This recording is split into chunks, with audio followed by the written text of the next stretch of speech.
Hey, hey, hey. Hey, Happy hey, Sunday, beautiful hey. people. It is so good to see you. It is so good to be here with you. Oh, wow. Of course, we have an awesome Sunday ahead. We have an awesome teaching ahead. Yes, yes. But let us do, as we always do, begin with a word of prayer. And this morning, our prayer champion, Vanessa, will lead us in prayer. Good morning, Celebration Spiritual Center. Let's come together in breath, inhaling peace and exhaling presence.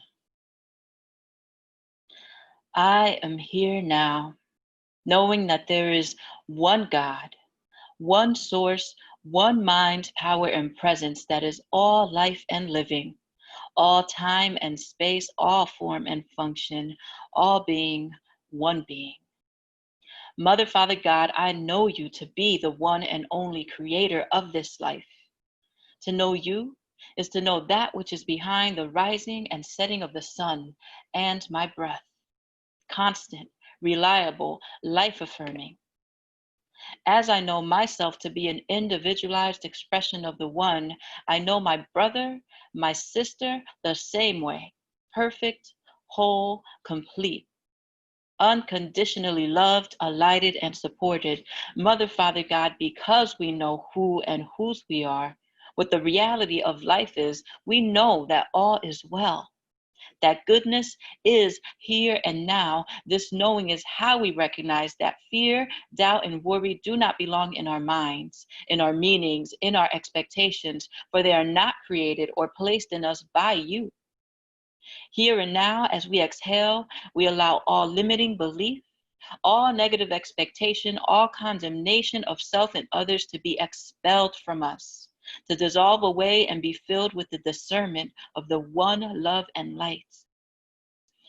We receive the blessing of God as health, as wellness, peace, clarity, wisdom, respect, as kindness, curiosity, creativity, inspiration, and abundance. And we allow the world within and all around us to be transformed, to be expanded upon into an experience of affirmative expectation and outcome. Naturally, we look forward to how this will demonstrate in today's message. We know already that the word of our pastors this morning will be that of truth in action. We expect to receive exactly the insights we are ready for, easily applying them to wherever our minds focus, directing wisdom there, directing freedom there, directing justice there, directing ease and abundance there. And because there is the same as here, we are filled with the light and joy of this experience now. We are vibrating on high now. We are co-creating the beauty of this day now. It is from here that we release this prayer to the one mind, power, and presence that makes it so, that harmonizes it divinely, perfectly, and that demonstrates it in no uncertain terms magnificently. Thank you, Mother, Father, God, for this time of union, for this community of celebration, spiritual center, for this world that is transforming radically as the call to love is answered as powerfully as it is given. It is with a sincere intention, an extraordinary trust, and a vibrant gratitude that we move forward with this service and this day with faith in the words of Amen, Ashe, and so it is. And so it And is. so it Yes, is. yes, powerful. Are you uplifted? Are you ready? Yes, ready to go. Your mind's right. Thank you, Nessa, for that powerful prayer.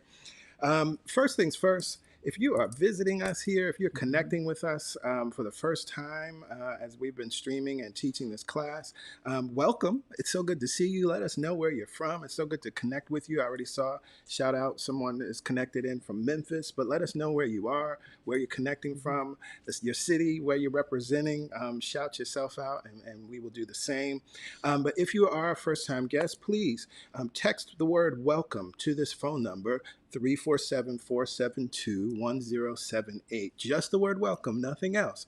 And you'll receive a prompt back so that you can give us some information about yourself and we can stay in touch with you to let you know about all the things that are happening at CSC as we update related to COVID-19, as we update and related to new offerings that we'll be sharing throughout the rest of the year. So we have a few announcements. So I want to get into them so we can get that out of the way and move into the meditation and into the class, right? So first things first, we got to talk about this because this is awesome, right? This is awesome. I want to make sure everybody can see all of it. For those of you that don't know, I mean, of course, we know, shout out to Mayor Muriel Bowser and what she has begun in D.C., and now it's happening all over the country. But this particular location, this just happened yesterday. I've seen many people, CSC folks that have already gone out and are taking pictures. I'm looking forward to getting out there and just seeing it for myself. But this is our hood. This is our neighborhood. This is Bed-Stuy. This is on Fulton Street, right in front of Restoration Plaza, where we hold services every single week when we are holding in-person services. And it just feels good. It's awesome to see and know that this consciousness, the consciousness that we foster and create, I don't think it's by accident, right? All of the meditation, all of the affirming of the worthiness of Black people, and as it's Pride Month, for affirming the worthiness and the value of all of our brothers and sisters, our LGBTQ brothers and sisters, all Black lives, trans lives, etc. This just represents and reflects a vibration that has been living and expressing in, through, and as us, and now we're seeing it even on the streets. Even on the streets. And so we would be remiss to not just acknowledge this and celebrate this because it's so awesome. Yes. So for those of you that are in Brooklyn, I definitely encourage you to get out to Fulton Street to check it out. But again, for those of you that aren't in Brooklyn, just know that this is the vibration, right? This is the vibration of what's happening, and it's a beautiful thing. It's a beautiful thing to witness and experience. So we have prayer every Wednesday morning, 7 a.m. Eastern Standard Time, and we want you to be there. It's an awesome time. It's a beautiful midweek check-in. We share the reading from that day and from the Daily Word, and then one of our prayer champions leads us in prayer. And so if you'd like to join us, here's the number. It's all here on your screen. The information, there's even the URL there. So if, particularly for our international folks, because these aren't international numbers, you can tap into the URL, use that to connect via the web. And there's also the playback number. So you can actually listen to the most recent prayer at any time, 24/7. We love to see and know that many of you are doing that.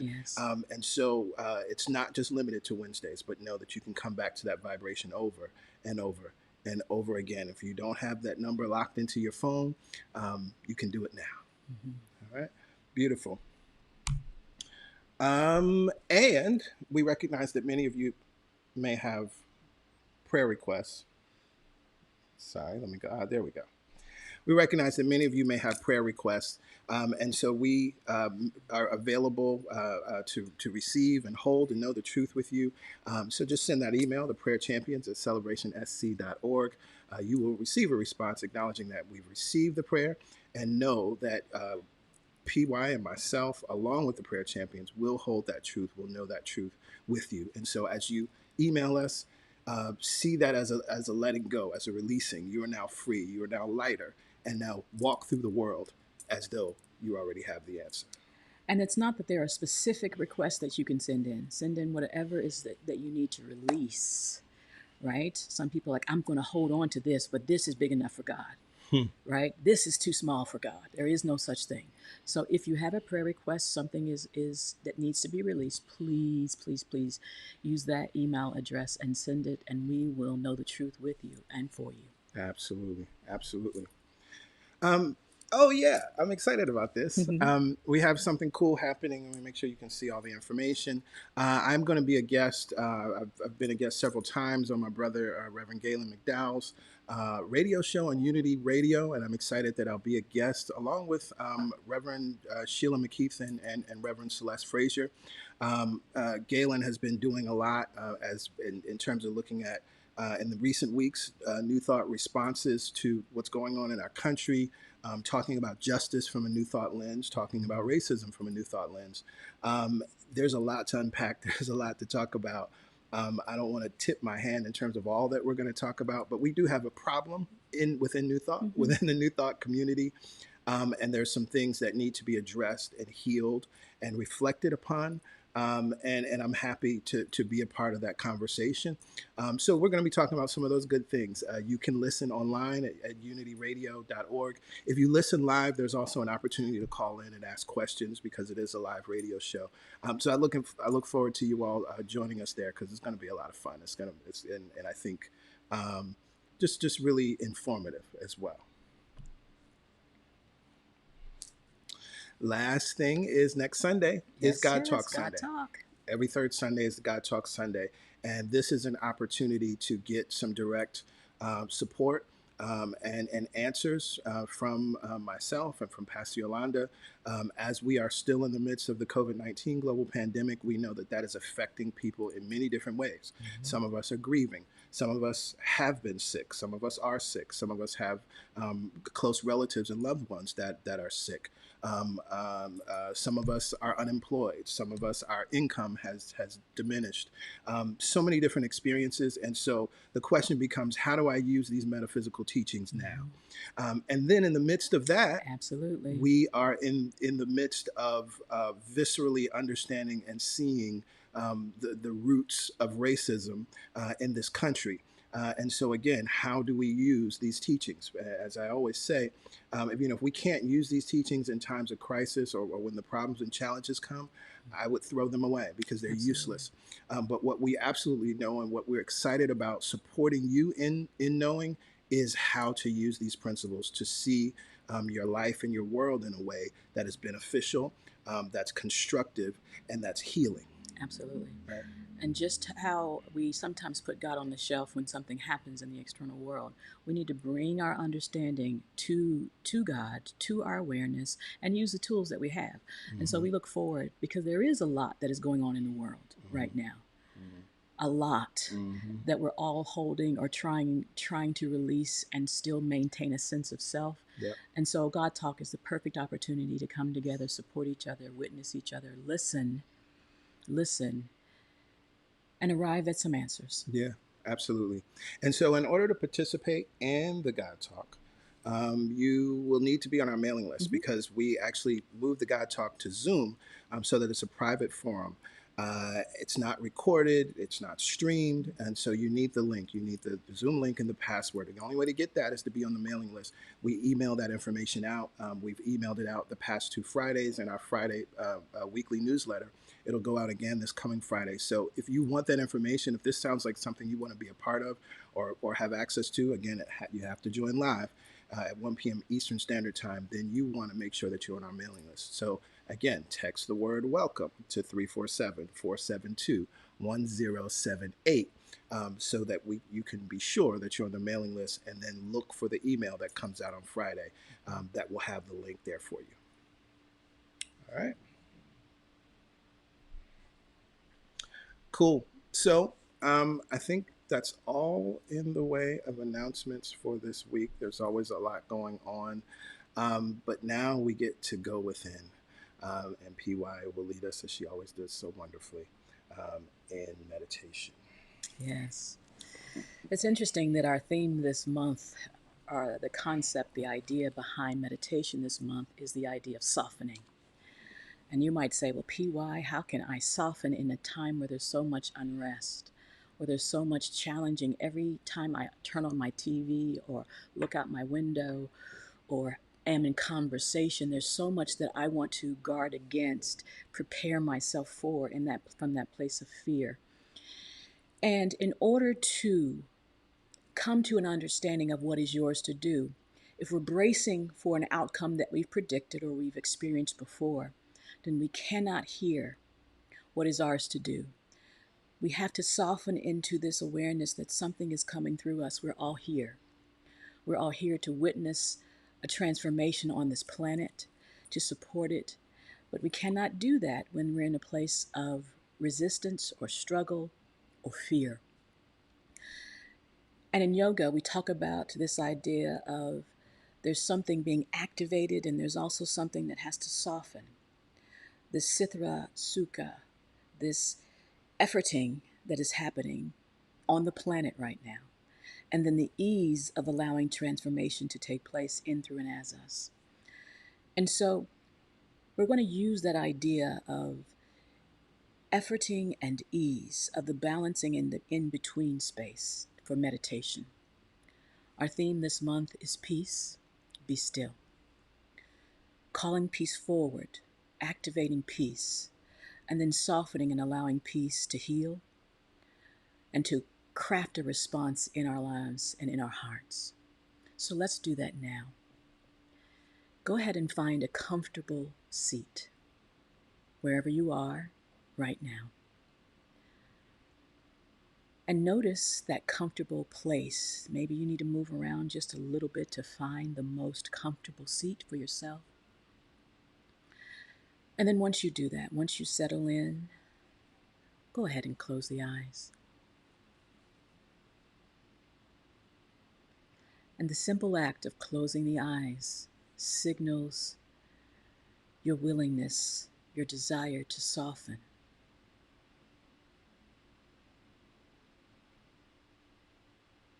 Just notice that right now.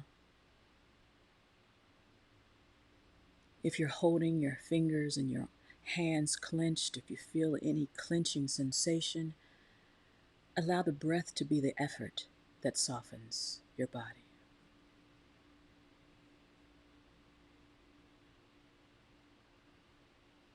With the eyes closed, we notice how the breath is easily moving, or where it feels tight and constricted. We just notice, we don't judge it.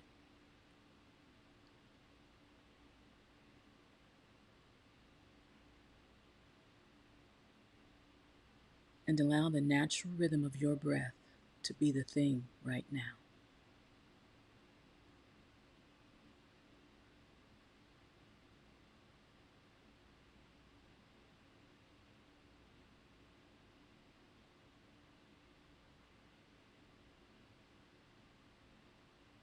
And as we know we are alive, we know that the breath is moving through us individually.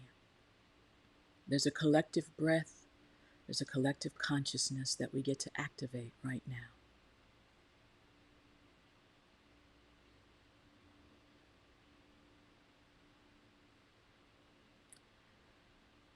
So let's begin by bringing our focus to the breath that unifies us all. Inhale through the low belly now. Inhale. Hold it there. And then open the mouth and with an audible exhale, release it all.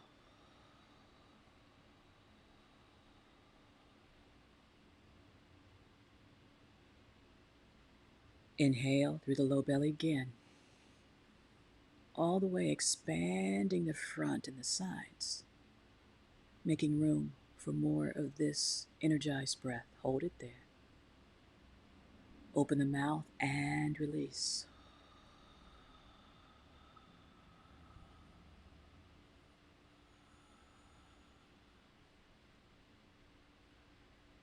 Moving that breath together. Inhale all the way up, expanding the rib cage, expanding the front and the back of the body.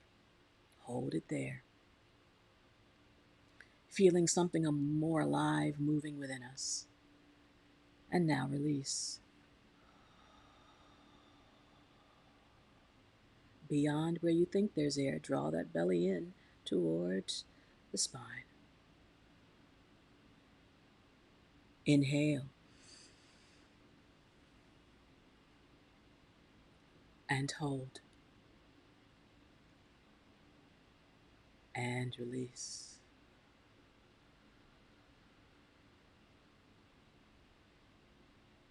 The heart wants to help in the healing process. Inhale all the way up through the heart. Expanding across the chest, across the back. Shoulder blades relax down. Hold it there. Now release.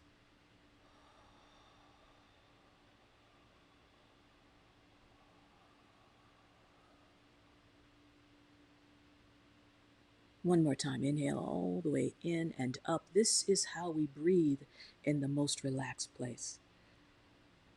A complete full breath all the way in and up. Hold it. And release.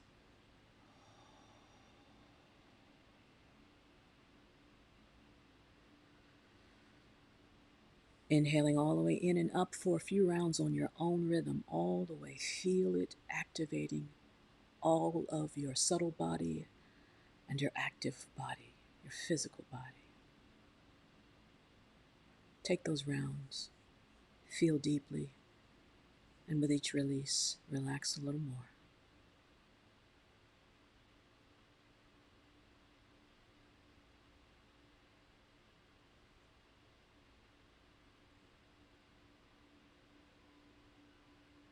Each sensation of relaxation calls forth the peace that is within you.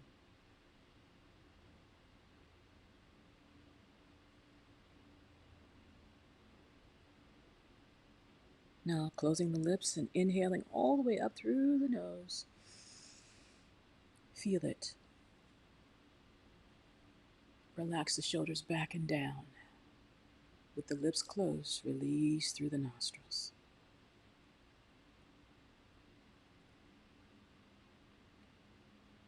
Sending that sensation of relaxation and focusing on the feet, relax the feet. Send the breath into the soles of the feet.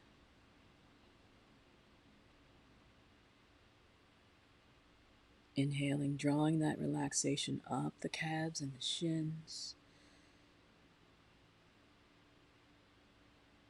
across the thighs with each round of breath. Nothing to grip or hold on to. We're softening into our sofa or our bed or our chair. Inhaling all the way in and activating the chakra system. Feeling that energy flowing in and up and out the crown of the head. Gathering above us, summoning more peace. And on the release, drawing it down, softening the shoulders, down the arms, out the fingertips. A few rounds of relaxed breath here. Each breath calls forth peace, and I soften to receive it. Each breath calls forth stillness, and I soften to receive it. Each breath heals my heart, and I soften to receive it. As we prepare for our silent time, I will monitor the time. You just soften to receive. If the mind wanders, it's okay. Just remember to summon peace, and remember, soften, be still. From this place of awareness, we go into the silence. Softened, available, open to love, now.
with our eyes still closed, take a mental picture of the vibration that you sit in now. Allow this ease and peace to rewire the brain that is always activated, always on high alert, that it can soften. That each breath reminds us of the peace that always exists.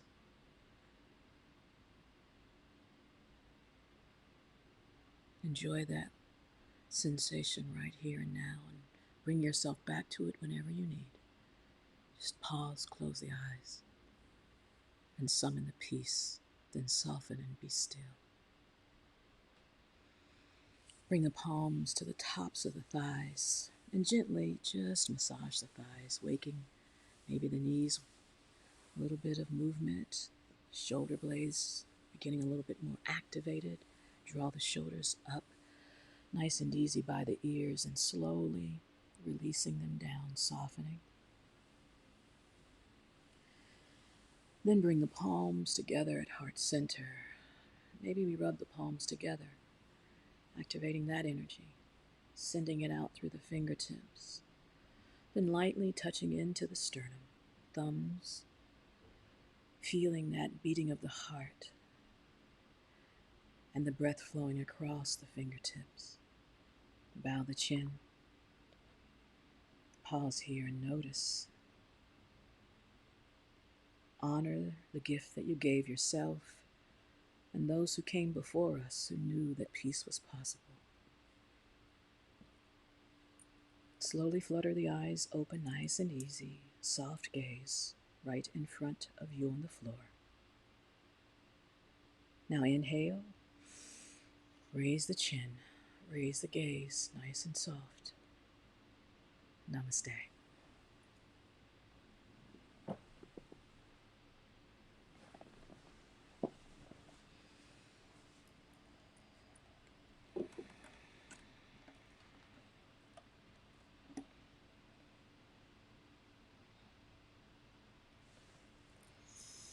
Namaste. Yes, felt good. Very good. Thank you, PY. You're welcome. So now that we are prepared and open and available, let's get into our study for today. And we're going to be studying chapter 8. And some of you may be asking, chapter 8 of what? If you don't already know, we are in what I think would be about a 13-week study of Spiritual Economics by Eric Butterworth. This is the book. You can get it online easily and effortlessly, as we've been saying each week. If you get the audiobook, which I think is awesome and is a wonderful way to read, make sure that you also get the printed version, whether it's digital or physical, because there are things that are in the printed version that are not included in the audiobook, right? Very, very, very important. The other thing is, as you're reading throughout each week, you can send us an email to truthsunday@celebrationsc.org. Maybe you have a question, maybe you want some further insight. We generally, I think, answer a lot of questions as we go through the text, because we're kind of going line by line and highlighting and expanding on what Eric Butterworth is sharing in the text. But if something comes up, we will use those questions to support you in next week, right? We use that as we prepare. So with all that said, let's get into it. Let's get into it. All right. So, yeah. This, oh, wait, I can't move that. There we go. Interesting topic, security in a changing world. Yeah. And it just, you read the chapter title alone, and it reinforces again why we knew we needed to study this text now, and even why we just sensed what was coming in 2020, not knowing obviously the pandemic was coming, or all that the beautiful uprisings that are taking place. But we had a clear sense of something was coming in 2020. we were planning on teaching this class, and it's just so perfect. So what this chapter is really supporting us in understanding is developing a healthy sense of security, of what security is, and how we can live and feel and know that we're secure even as the world around us is changing, right? And so much of what's happening with certain people, their response to what's happening. Just in case you didn't already know this, if you're waiting for things to go back to normal, you're going to be waiting for the rest of your life, right? Everything that was normal when we entered 2020, it's gone. It's over, right? That we are literally in the birthing, right? We're in that process of birthing the new world. If you wondered, people thought when 2012 happened that it was going to be like the clock switches and then things were going to come online.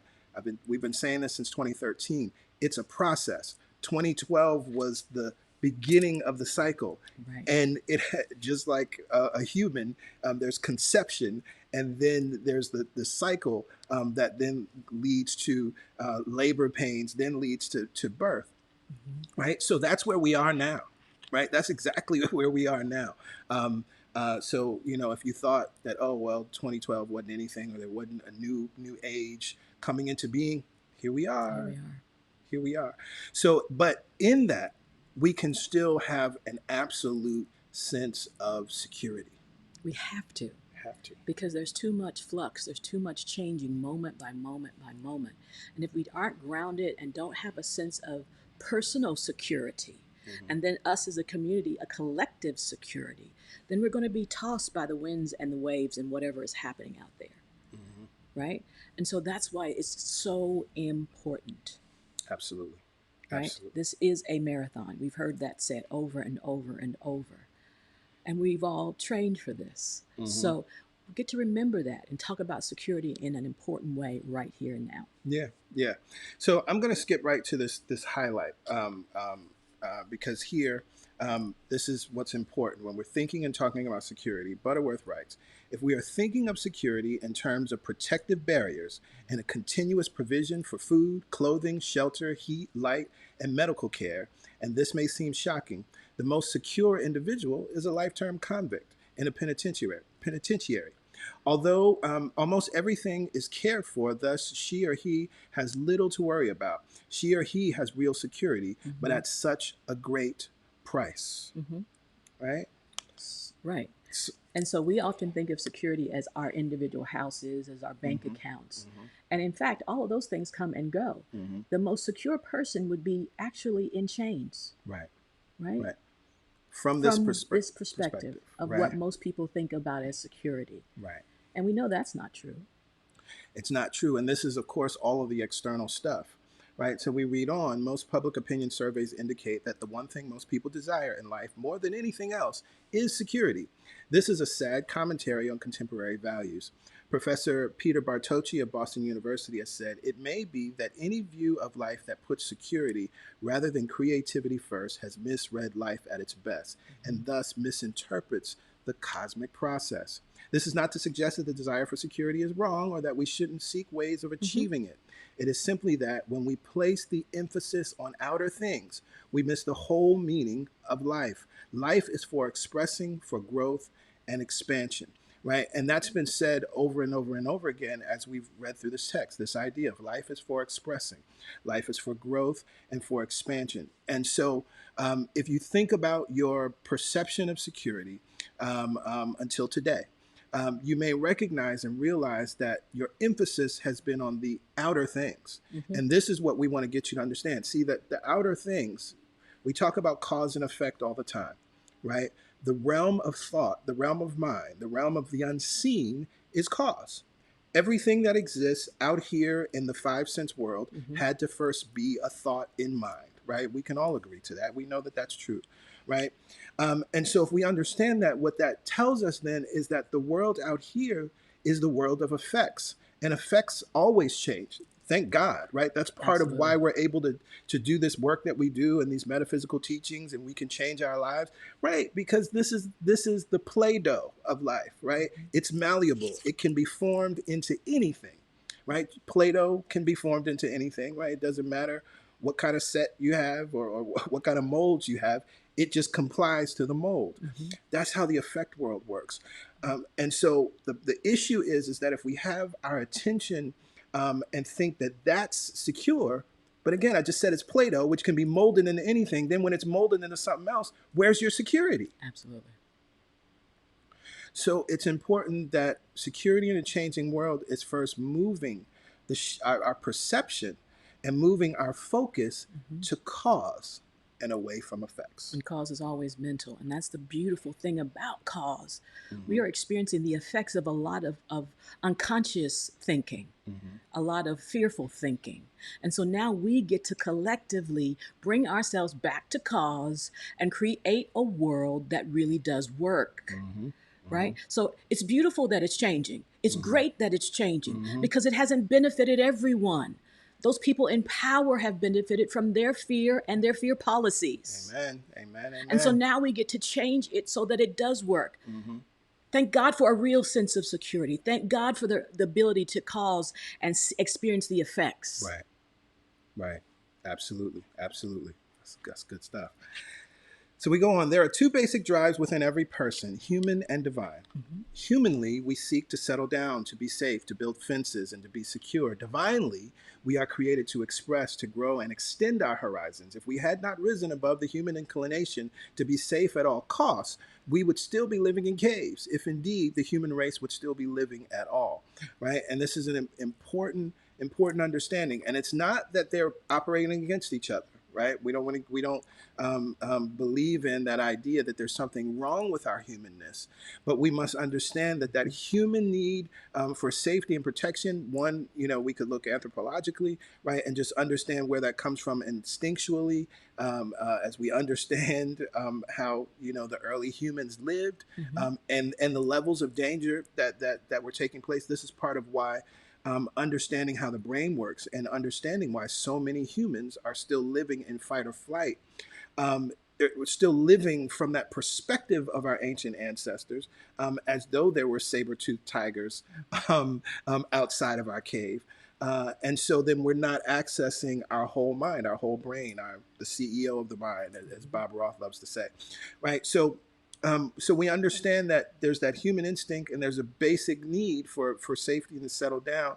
But the divine, because see, God is always expressing. God is a verb, right? God is always creating, endlessly pulsating, endlessly creating. The spirit of the valley never dies. That's the Tao Te Ching, right? Tao is God. And so if we understand that and we know that we're one with God, we're one of God, we're creating in its likeness and image. And so the impulse of life, the impulse of creativity, the impulse of expression is in us. So there's something within us that propels us forward. Sometimes it's divine discontent, like the moment that we're in right now.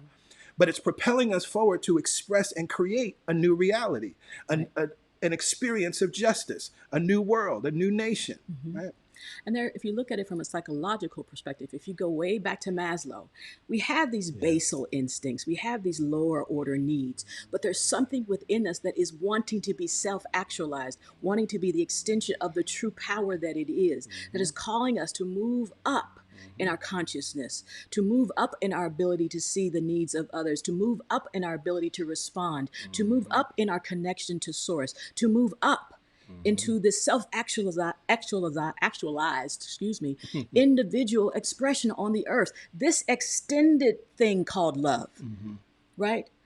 If God created me, I am as God created me. No matter what these basal conditions are or not, I remain that. But I need to actualize. I need to realize. I need to reconnect to that so I know my full power.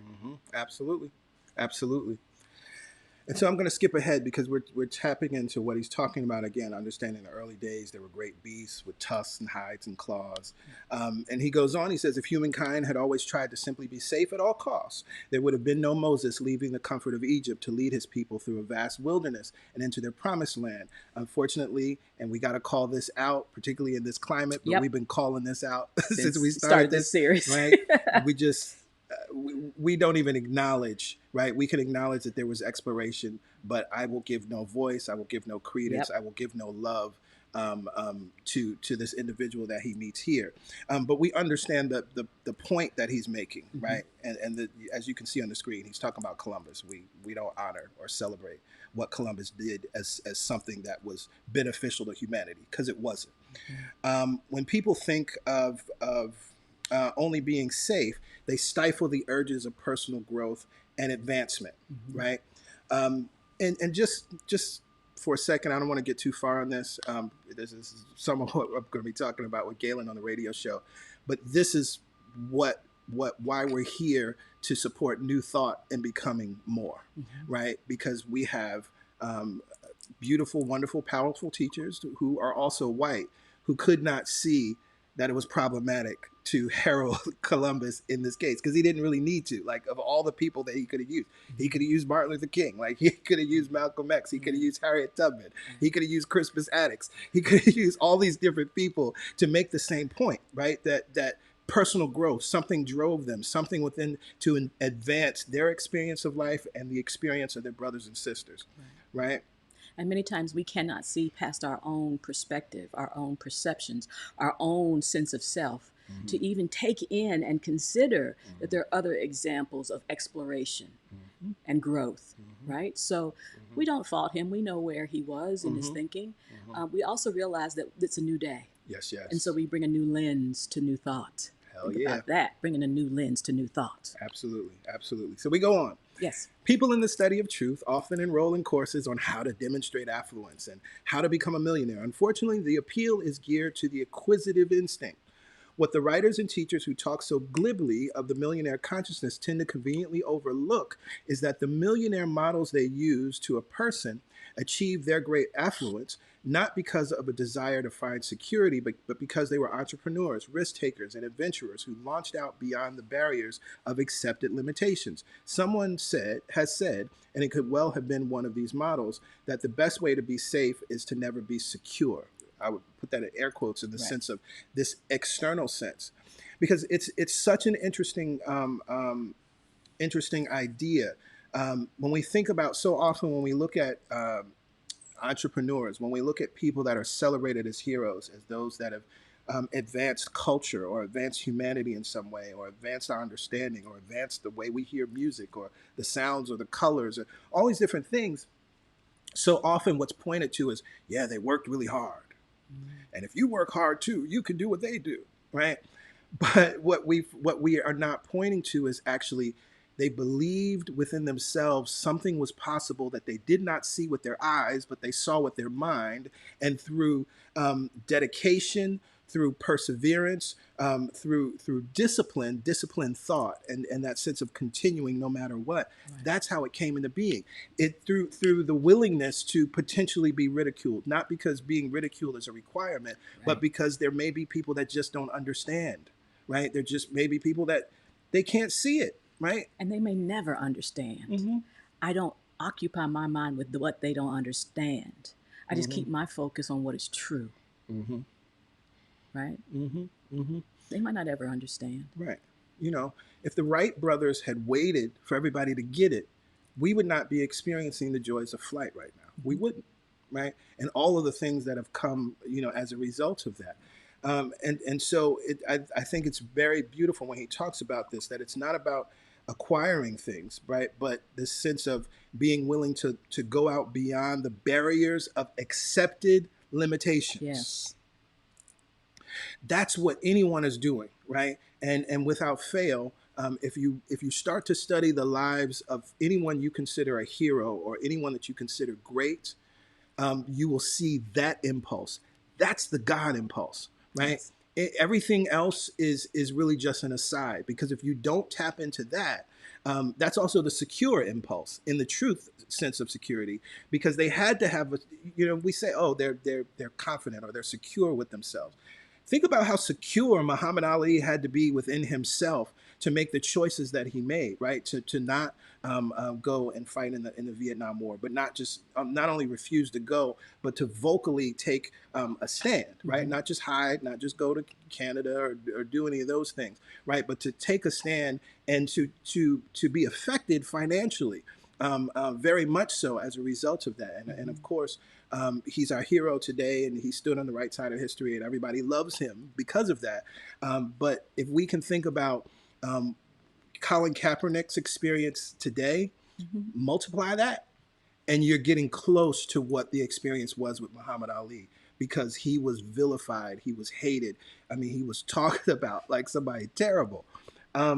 And so it was this willingness to go beyond the accepted limitations of his time, and of the thought, even on the perspective of many black people at that time, and definitely who and what an athlete should be, right? I mean, you know, and again, in this day and age, LeBron James is being told to shut up and dribble. But it was even worse in that time in the late 60s. So he had to have a sense of security. Exactly. Which is really connection. Right. Right? He had to stay connected. Something within him said, this is what you need to do and say and believe in and stand for, no matter what you see. Exactly. He was connected. He felt the truth within him. He felt his connection to God. He knew that it was right and it was true. Yep. And the results speak for themselves. Speak for themselves. Right. It's not about proclaiming I'm fearless in that way. It's about standing in the truth. And as an effect of that, you become fearless. Yeah. So powerful. So he goes on, what are we saying? That we should not take out insurance or save or invest our money? Not at all, right? Actually, security is more psychological than financial. Yep. If you don't have that highlighted, if you don't have that written down somewhere, I encourage you to write it down. Right? Security is more psychological than financial. And this is actually a very important thing, right? Because I've been in a place in my life of only having $5 to it available at that moment in my bank account and feeling scared. And I've also been in an experience of having only $5 and feeling like I had $1 million, right? I was cool, right? That's one of the ways we know that the, you know, security is really more psychological than financial, right? Or, you know, I can go another way. There have been times, again, at $5, I was freaked out. There have been times I only had $1,000 and I was freaked out because the 1,000 didn't seem like it was enough, right? I needed more than that. So it was like I had nothing. Right. Again, more psychological than financial. I know we've all been there. Absolutely. And that's why you can see people that appear on the surface to have everything that you could ever think that you want, and they're unhappy. They feel a sense of, I don't know what's next. They're constantly seeking instead of seeing, seeing the truth that is within them, seeing that they are connected, seeing that they are secure. They keep seeking outside of themselves for things to validate or give them security instead of expressing security. Yep. And so feeling is the key. Whatever financial measures we take, if we are motivated by fear or anxiety, then we mine our roadway into the future with booby traps. But if we plan and conserve and keep our thoughts centered in God as our limitless resource of good, then our way will be filled with success and fulfillment. It depends on what we are thinking when we do what we do. Yes. That's another line, and don't just highlight it, actually write it down. It depends on what we are thinking when we do what we do. This is actually a beautiful point that you can use for the rest of your life. Yes. This is not just applicable to finances or any other state of the world, because we talk a lot about vibration, and we talk a lot of, we teach from Abraham, and we celebrate the work of Abraham Hicks. This is what Butterworth is talking about, is vibration. The vibration we're in is all that really matters, not what we do, not the action. And that's so often, right. And so often we're doing things that are well-intentioned, right? We're doing things that we've seen other people get benefits from, but it doesn't work for us. And we're like, well, how's that possible, right? Why don't people, when they do a certain diet, every person that does that diet receives, the same results 100% of the time? Because it depends on what we are thinking when we do what we do. And in fact, what we're thinking before we do what we do. Because most of the times we're doing something in response to a thought, and we're not even conscious that we've been thinking it. Right? And we're going to talk more, about saving later, and saving for a rainy day. But that's the underlying idea. Is what are you saving for, right? It depends on what you're thinking when you do what you do. If you are saving out of fear, then that's going to be problematic, right? You're going to create the rainy day that you fear. But if you're saving for a purpose, I'm saving for furniture. If you're saving for a purpose, I'm saving this for a vacation. I'm saving for a purpose. I'm saving this money because as a self-employed entrepreneur, I want to give myself paid days off. So I have a paid days off account. Mm-hmm. What am I saving for, right? And so then it's not an emergency fund in that sense, right? Because you could save, same thing, you could save an emergency fund and you're thinking, I'm self-employed, I'm a self-employed entrepreneur, I'm a solopreneur, and I might have to take a day off or be out of town for a couple of days because my mother's sick. So I need to have an emergency fund because, I'm self-employed, I don't get days off. Mm-hmm. Or you could just create a savings for paid days off. Mm-hmm. And so then you take paid days off just like you would if you were employed by an organization or a corporation. Mm-hmm. Same, would fulfill the same need, but the energy would be so different. Right. And most of the times when we're saving because of something. We're saving because I don't want this to happen. Right. Because this is the experience that I've had in the past. Because my family never had money. Right? Mm-hmm. So you're focusing in on the unwanted, and that because is usually not for something. It's because or response mm-hmm. to something that's happened in the past or something that you fear happening in the future. Mm-hmm. Mm-hmm. So we go on. As a true student, you may have been perplexed about the matter of insurance, when the emphasis is normally on divine protection and stepping out on the promises in faith. It would seem to be a kind of backsliding to take out policies for life or fire or economic assistance. Economic assistance. I know there's some people that felt like, I shouldn't apply for payment protection or the money that's available through the CARES Act because I'm trusting in God. The salesperson may outline to you all the cataclysmic things that could happen to you and, of course, for which he or she would like to insure you. You may be confused between the very practical matter of financial protection and the idea of trusting in the divine process. Let's face it, there is no such thing as complete insurance coverage. Highly secure people trying to prepare for every conceivable exigency become insurance poor in the attempt. If you have this kind of anxiety, this unbridled fear of anything and everything that might happen down the road, then you need insurance, and you need it badly. Why? Because the conditions you fear will probably happen. It is the universal law that the patterns you hold in mind tend to influence circumstances, right?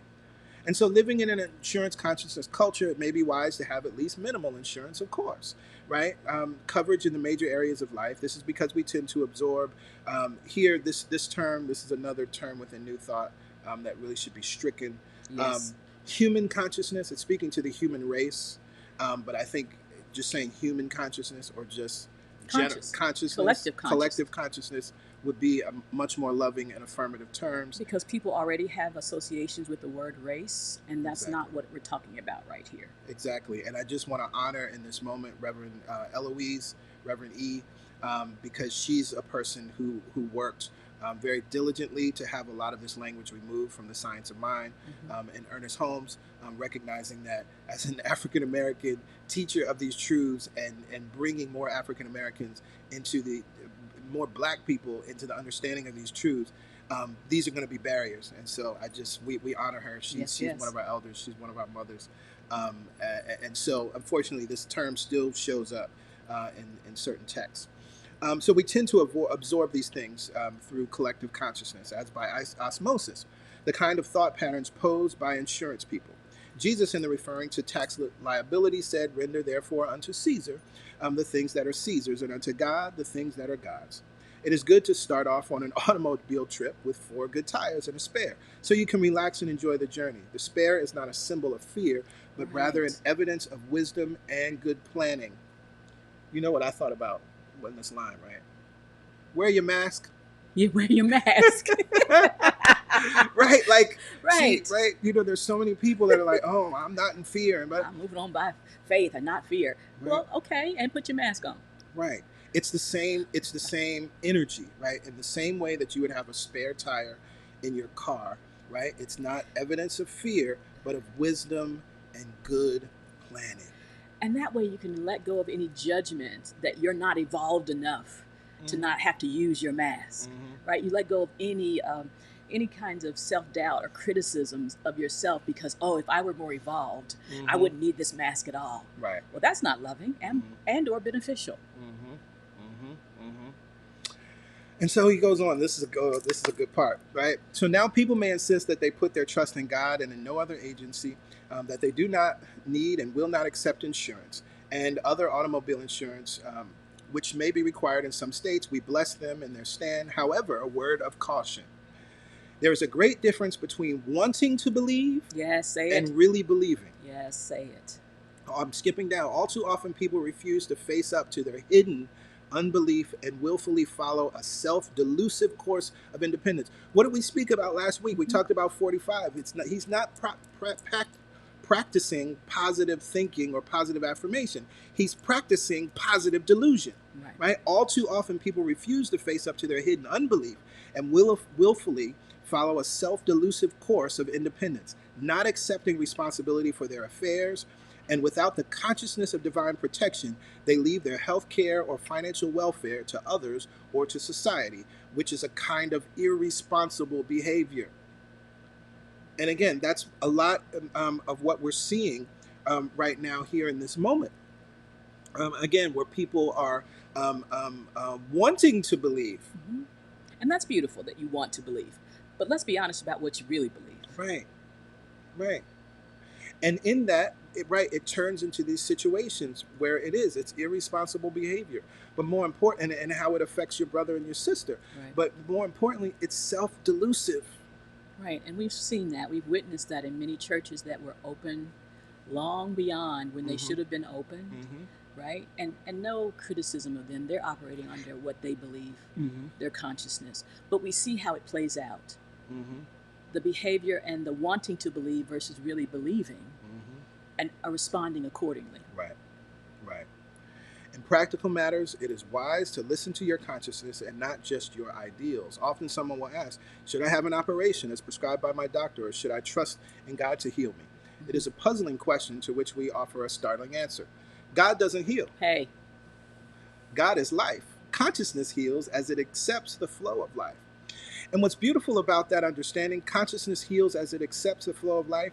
That means that I can accept the flow of life in, through, and as the surgeon, in, through, and as the medical staff, in, through, and as this multi-million-dollar hospital facility, in, through, and as the new drugs that have been created, in, through, and as this new process or procedure that has been created. Consciousness heals as it accepts the flow of life.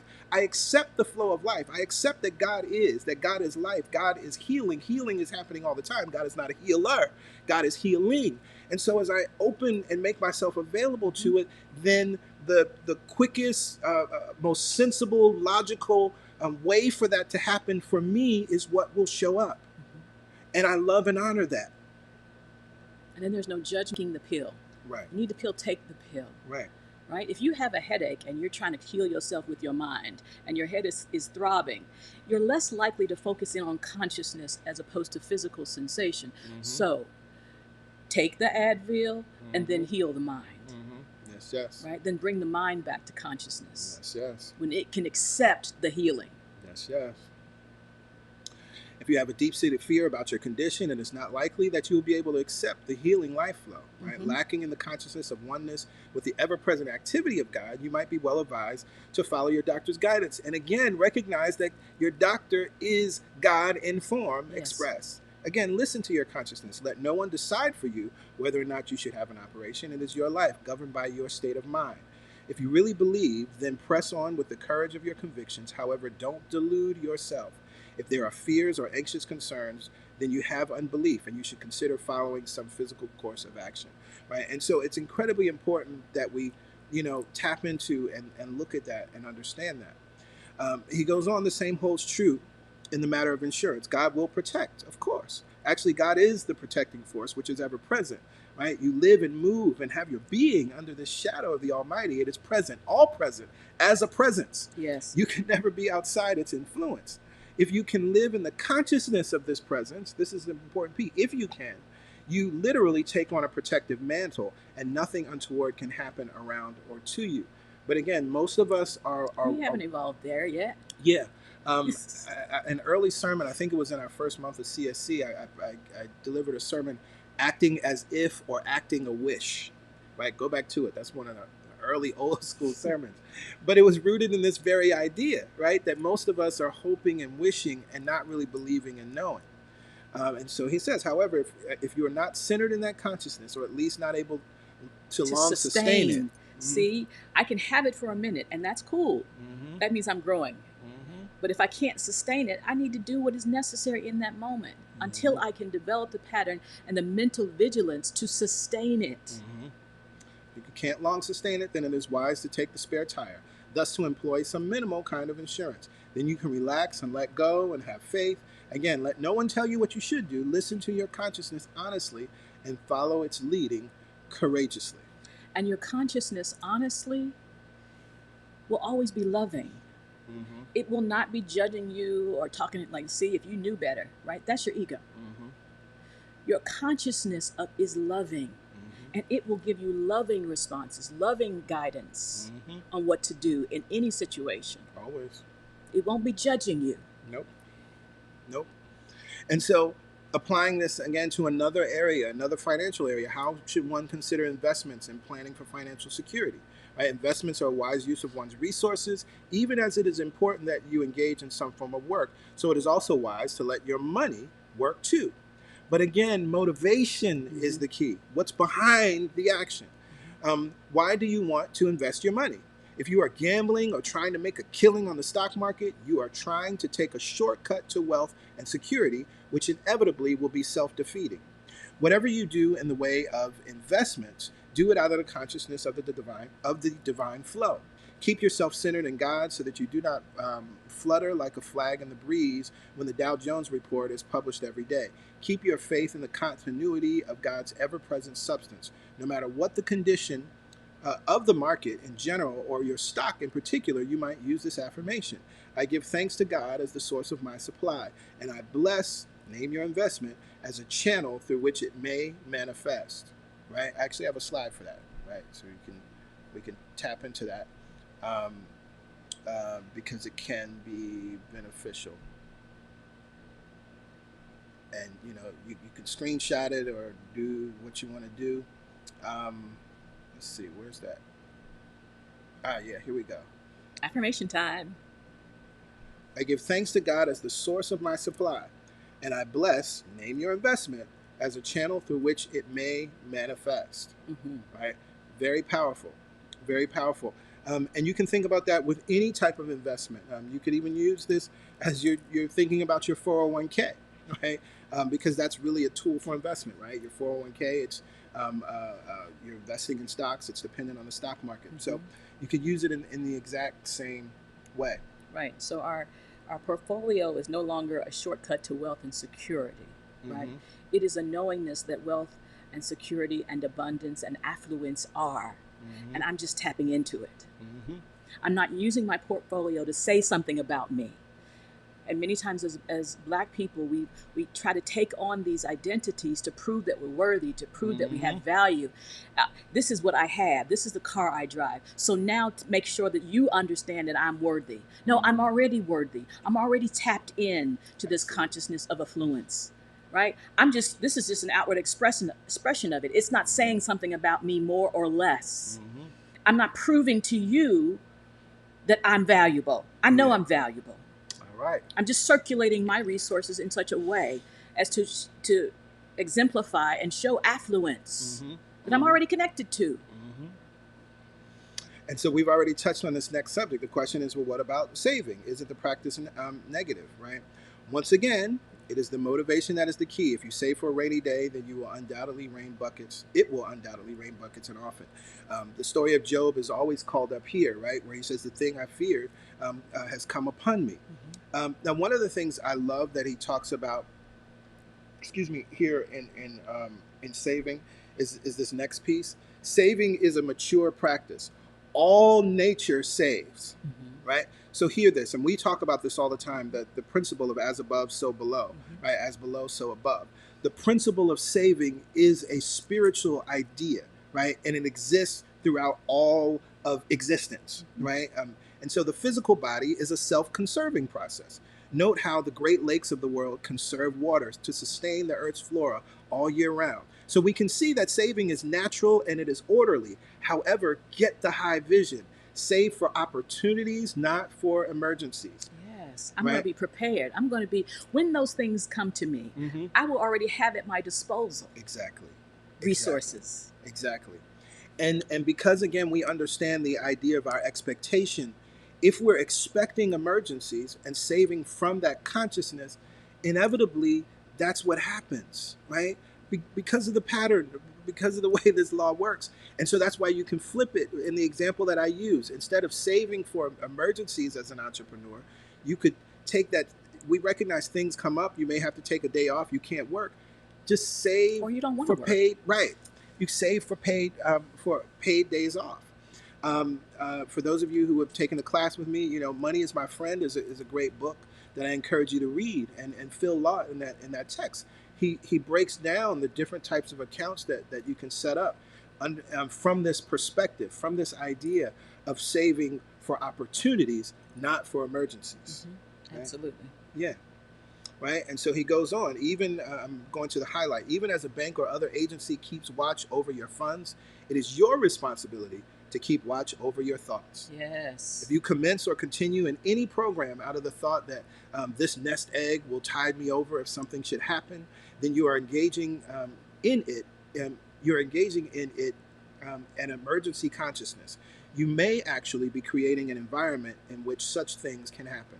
Save, by all means. It will enable you to avail yourself of positive opportunities that may from time to time unfold. Again, save not for emergencies, but for opportunities. Right. And what if those opportunities are, I want to take a day off so that I can go and volunteer my time. I want to go and I want to be a mentor and I want to, all those kinds of things. Those are opportunities as well. It's just not financial for your gain. There's other ways that opportunities present themselves. Absolutely. Absolutely. And it's a beautiful thing. Such a beautiful thing. Oh, wait. Okay. And then he goes on. We talk about the stock market. And again, this is related to retirement and 401k. You can't get a prosperity consciousness on the stock market. You can't achieve true security through insurance. And you won't get rich simply by saving your money. But if you work diligently to establish yourself in the consciousness of the divine flow of substance, actually get the feeling that you live in the boundless sea of affluence, then by the steadying and supportive influence of this consciousness, your assets may surely grow through investment. Your affairs may be cared for by insurance, and your wisely planned savings may become a vehicle for prosperity. Remember, the rich mentality will not come because of your financial involvements. And I created a slide for this because I like that term. I like that word. Rich mentality, and thinking about what that means, because of course we have these ideas about what it means to be rich. A rich mentality is a consciousness that knows God as your supply. That's what it means to be rich, and that's what it means to have a rich mentality. And so if you make that an affirmation, I have a rich mentality, right? That's what you're saying, right? That's what you're invoking, right? And similarly, and we'll read it in the next piece, but since I have the slide here, I'll go to it. The opposite of that is an emergency consciousness, right? Which is what we've been talking about. And what is an emergency consciousness? Thoughts and actions that create the environment for emergencies to happen. And so it's something really good to check in. You know, do I have an emergency consciousness or do I have a rich mentality? And what, better yet, what things do I have an emergency consciousness about, and what things do I have a rich mentality about? Right? Absolutely. Because it might not be across the board. It never is. Right? Never you might is. be perfectly in the rich mentality about relationship or career, and over here upset and worried and fearful and trying to put things in place so that this doesn't happen to you in another area of your life. I've seen it so many times. Right? And so he says this idea of the rich mentality will not come out of financial involvements. It must come out of your steady effort to know God as your supply. Seek first his kingdom, Matthew 6. Seek first to get the awareness of the allness of substance. Out of that awareness, you will feel secure. This feeling will give rise to the ideas and guidance by which you invest your money or decide on insurance and so on. But you do what you do out of a consciousness of security. Right? Very, very important. Inspired ideas come out of whatever your consciousness is. Inspired Right? ideas come out of a rich mentality because there's an infinite supply of them. Think about rich. There's an infinite supply. Right. Right. And so then he goes into this beautiful piece about retirement. And, you know, I love because, you know, our elders here at CSC, some of whom are retired or recently retired, reflect exactly what he's talking about here in the affirmative. We see y'all, we love y'all. Thank you for being our living, breathing, beautiful, powerful examples of the consciousness of what it really means to thrive, because throughout life. And so you change what you're doing and how you're doing it in a certain way, but that doesn't mean you just shut away and wither away, right? And so he writes, get out of the retirement business. I'm at the highlight. Not that you shouldn't make changes in your life, work, and your lifestyle. By all means, plan for changes and new beginnings. However, always think creativity and involvement. Never let yourself get in a position where you are out of it. Don't fall into the Sunbelt condominium syndrome. You can't live meaningfully and creatively on a shuffleboard course. Court, right? And then he goes on, he talks about centenarians. Specifically, I think about centenarians in Japan, where there's the highest concentration of centenarians, right? It was discovered that there was not one retired to-do-nothing person who lived to be 100. You may say that you are not concerned about living to be 100, perhaps not, but are you interested in remaining alive and vital as long as you live? The life change of retirement may be good for you, but only if it is seen not as an end, but as a redirection of activities and interests. I'm going down further. The truth is, we do not grow old. We stop growing. When we stop growing, we are old. Yes. Right? Please highlight that.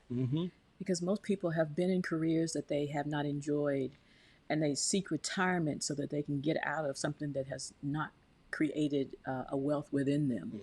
And so they're trying to make it to the end of something that never brought them joy in the first place. And they're already old, right? They're already old in their thinking, right? And we want to be alive and vital for as long as we are in these physical bodies. And so I'm going to skip over the story. He tells the story of a man who was able to shift and change his situation after a layoff, and it was beautiful. And so I encourage you all to read that. Right? But I want to just move forward to make sure that we cover a few things. Yes. So here, the definition of the word secure, and I have another slide for you in a second, but the word secure comes from two small Latin words, se, meaning without, and cure, meaning care, being without care, freedom from anxiety, right? And so this underlying idea we can tap into, and again, I just want to give you all the visual because I think it can be helpful to see it in this way. What is security? Being without care, freedom from anxiety, right? And this is, again, why we can say that security is primarily psychological versus physical, versus I'm secure because I have this beautiful human in my life. I'm secure because I have a certain amount of money in my bank accounts. I'm secure because my 401k is performing wonderfully. I am secure because I have more clients than I can handle right now. Being without care, freedom from anxiety. That's what it means to be secure. Now, when you're in that anxiety place, you're never going to think about what it is that you could do, can do. You're never going to hear the inspired ideas to go here, talk to this person. None of that's ever going to happen when you're living in that anxiety place. It just doesn't. It doesn't. The mind doesn't work that way. Nope. It basically shuts down any access to these inspired ideas. Yeah, that's absolutely true. That's absolutely true. And we go on, in a changing world, you may not be able to keep difficulties from happening around you. We talk about this all the time, right? That's not possible, right? You can't control the stock market or what happens to the dollar. Occasionally, figuratively speaking, you might be in water over your head. But if you can swim, the deep water is not bad at all, is it? what is swimming but fun if you're not afraid of the water? And then in this next piece, he takes us to Matthew 6, which gives us a couple very famous and often quoted verses. But of course, seek ye first the kingdom of God and His righteousness, and all these things will be added unto you. What I did, I wanted to go to the Message Bible, which is not a translation I use often, but it many times will bring a lot of these verses into very regular natural language, and can sometimes be beneficial. Now, a word of warning, just as a biblical scholar, there are problems in this specific translation. All of it is not, I don't think, an accurate translation, but there's this one piece in here that I want to share with you because I think it'll help you hear this in a different way, and it crystallizes this underlying idea that we're talking about and that we're sharing. And so the Message Bible translates it this way. What I'm trying to do here is to get you to relax, to not be so preoccupied with getting so you can respond to God's giving. I could just stop there. Yes. See, because this is the thing. As long as we're reaching outside of ourselves and trying to get, we're ignoring the pot of gold within, which is God's giving. We're ignoring that thing that can do exceedingly abundantly above all that we could ask or think. So we're trying to get this $1 million that we think is what we need, but there's something bigger, grander, wider that is seeking to give to us something more. But then it goes further. People who don't know God and the way God works fuss over these things. But you both know God and how it works. Yes. Right? So we could, in this New Thought context, those that don't know the law, right? They don't understand these metaphysical teachings that have not already proven to some point or in varying ways that this thing works. Okay, so that's why they're out there saying, oh, I need to get. But you know. Yeah, why are you out there? But you know both God and how it works because God is the law, right? Steep your life in God reality, God initiative, God provisions. That sounds so Hindu to me. It's powerful, right? It sounds like a teacher like Yogananda or Maharishi is speaking these words. Steep your life in God reality. What is God reality? All sufficiency. Yes. That's the only reality that God knows. Everything is taken care of. That's God reality. God initiative, God provisions, all is provided for. Don't worry about missing out. You'll find all your everyday human concerns will be met, but give your entire attention to what God is doing now, right now, and don't get worked up about what may or may not happen tomorrow. God will help you deal with whatever hard things come up when the time comes. And I love this idea of give your entire attention to what God is doing now. Yes. Are you breathing? Is your heart beating? Yes. Because it wouldn't matter if you had all the money in the world if your heart stopped beating. Right. So realize that you have a baseline of sufficiency. You have a baseline of energy. It's happening right now. And don't let your consciousness go away from and separate itself from God consciousness. Absolutely. That knows all is well.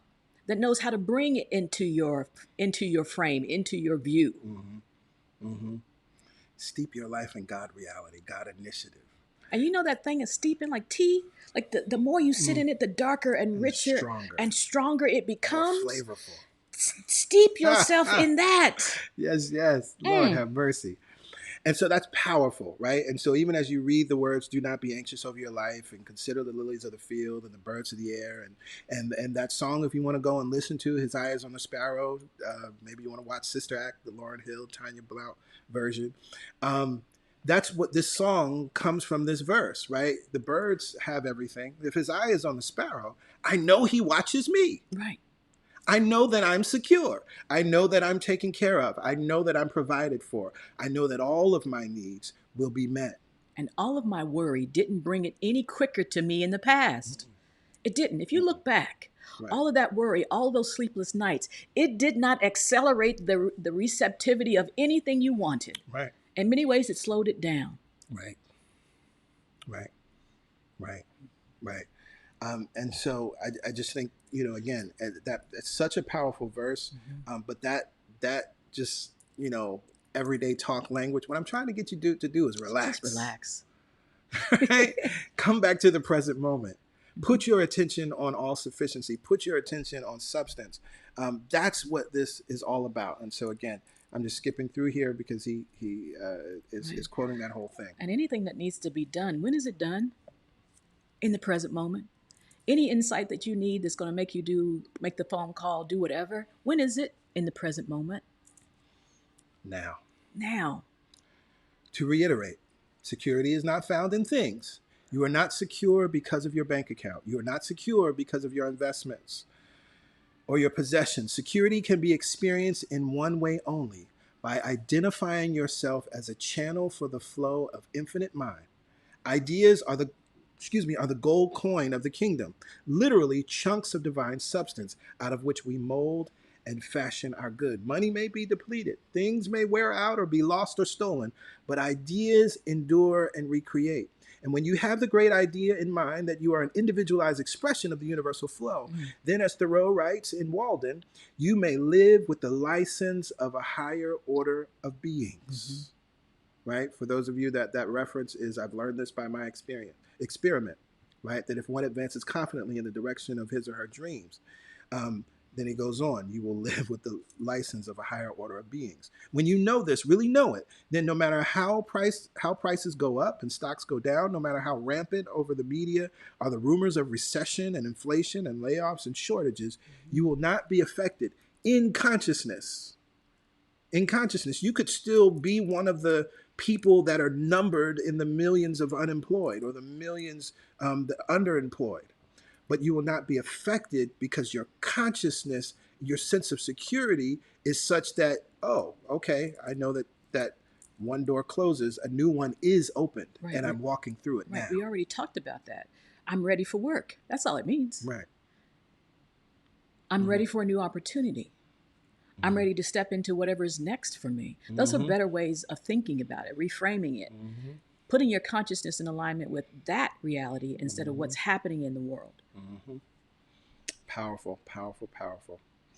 I'm going to skip ahead, just looking at the time, because I do want to make sure we get that prayer in. But he goes on, Jesus, right, this is the story of the man who came to him and says, Jesus, I want to follow you. What do I have to do? And Jesus told him to sell all he had, give the money to the poor, and then he would come and follow him. Jesus wasn't saying that we should not have money. Unfortunately, that story has been used in that way, right? What he was testing for was to determine if the man had possessions or if he was possessed by them. Yes. That the young man turned sorrowfully away would indicate the latter was the case. Are you willing to ask or test yourself? Close your eyes and imagine everything of value being swept away, leaving you completely destitute. Are you gripped with a cold fear? Now, where is your faith? It is a shocking ask of consciousness, pinpointing the difference between your net worth and net worthiness. Yes. You will invariably be anxious about what you are worth, but completely at peace over what you are worthy of. In the Hebrew, the word for security is a word that literally means worthy. True security is in worthiness, not in worth. If you are completely locked into your money and possessions, your net worth, you may well be unconsciously trying to cover your unworthiness. Or your sense of unworthiness. Right. Because you are worthy. Right. Your beliefs in unworthiness. Exactly. And this is something we talked about it in the earlier weeks, but it's so important that we understand this, that many times in our getting or trying to secure ourselves, what we're really trying to do is fill these perceived holes, this perceived unworthiness, right? I encourage you to go to the sermon series, right? The Worthiness Project, the sermon series that we did some years ago, and tap into that. Maybe we'll reshare those sermons this week. But he says here, if you find a deficiency through this, you can do something about it, and you should. Study chapter 1 again, working diligently to build a consciousness of God as substance in which you live, move, and have being. I think one of the sermons in that series, I asked the question, who are you trying to convince? Right? Because it's this idea that we think we're trying to convince God, where God is only seeing us through the eyes of you are worthy. Right. It doesn't only need through any the eyes of you're my beloved, right? Right? And so this chapter then closes with a powerful affirmative prayer, affirmative treatment, something that you can use daily. It's something that I personally have been using for many years as a prayer. I'm getting ahead of myself. That I've used as a prayer because it's powerful. I speak it, I write it, I've expanded on it in some ways, but this is something that can keep you, and particularly right now. And if you don't have a daily prayer, make this your daily prayer now. Right? I am secure, for I know who I am. Let's pause there and everybody close your eyes. Take a breath in. You don't need to read the words, you need to feel the words. I am secure, for I know who I am, a richly endowed child of God. I am secure in all I do, for I know my oneness with the divine process. I am secure in all I have, for I know my treasure is in my mind, not in my things. I live my life from day to day as if God's supportive substance is as endless, exhaustless, and dependable as the air I breathe, which it most certainly is. Right? I invite you, you can go back to the sermon, Somebody Call Security, which was based on this chapter. And we actually, I think in the closing, we all affirmed this powerful prayer together. But if you don't have this, if you don't have a daily prayer, or if you want to shift your daily prayer, affirming this every day, reading it aloud, getting full of the feeling, please don't just read it by rote. Please don't just read it as a manipulation, Yes. but read it to convince yourself that it is true. Right. And you may even decide to record it and go to sleep with this in your consciousness. Relax your body and then just play this for yourself. I am secure. And let that just stop there and That's let powerful. that sink into your body. Relaxing. We've been talking about softening into this consciousness as you go to sleep is powerful. Absolutely. Absolutely. Hella powerful. And so that's where the chapter ends with that affirmative treatment. And again, Eric Butterworth, in that chapter, he's saying, speak it aloud, go through it several times until you feel you have grasped its essence. And then finally close your eyes and let the truth of the word sink into your inmost and deeper than conscious level of mind. Yes. Right? So that's this chapter. It's a powerful chapter. You may want to go back and reread it in light of what we've talked about. We're going to move forward with chapter 9 next week, the money enigma, which will be powerful and interesting. If you have questions, again, and I'll just put that up so you see it. If you have questions as you're reading chapter 9, things that you want clarified or you want to tap into, email truthsunday@celebrationsc.org. And in some cases, we might answer the question directly, or we will try our best to incorporate it into next week's class. I just want to say again, for those of your first-time guests and you want to make sure that you're on our mailing list, you want to be a part of the God Talk next week, text the word welcome to this phone number, 347-472-1078. So now it is time for giving. I'm looking at our time. We're right on time. But it is time for giving. And what we teach here at CSC is very simple. One, the law of circulation works, and it's real, right? You plant a seed in the ground. It springs forth into a plant that creates more seeds, that gives of itself and multiplies over and over again. But what we teach here is that the law of circulation works for our benefit or against our benefit based on, as we talked about earlier, what are we thinking before we do the thing? Right. What vibration are you giving it in? Right.